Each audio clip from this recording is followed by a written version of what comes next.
Kemi mesazh tjetër, mos t'i betemi borxh? Kemi mesazhe, do t'i kam dërguar gjitha mesazhet aty ke të lexosh. Mirë ke bë Maxi? Se ti kuptova mirë. Është një zonë Po, ki probleme gjandrën thirride? Linda, përshëndetje Linda, ki probleme gjandrën thirride, mjekohet kollaj.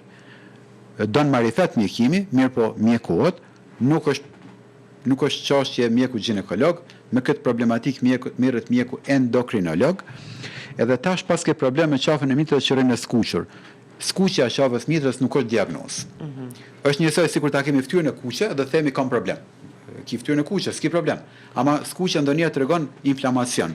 Edhe për të faktuar inflamacionin duhet bëhet analiza shtesë. E kjo analizë është paptesi. E tha edhe që pat cistë nevezore, e hoqi Maxi, po e majta në mend pyetjen, ki cistë nevezore në djathtë, ki cistë të madhe, e madhe është edhe 5 edhe 15 cm. Qëse është cistë të madhe dhe në pamje, se ne ashoj me ultrazë, qëse në pamje është me karakteristika dyshimta, atëherë duhet hipet terapi ose të planifikohet heqja e saj. Jo më shqetësu deri çdo kur gjë.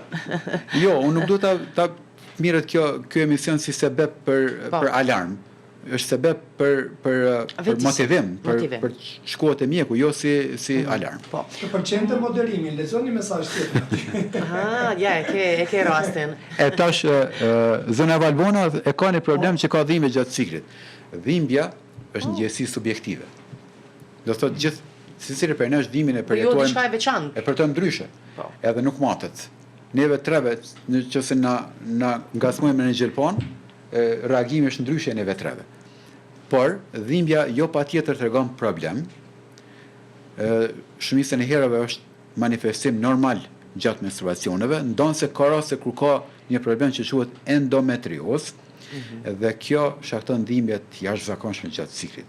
Dhimbje e cila interferon, e cila ndërvepron me të përditshmërinë e asaj gruaje. Ajo grua e cila ka endometriozë, ditët me cikël i ka tmerr.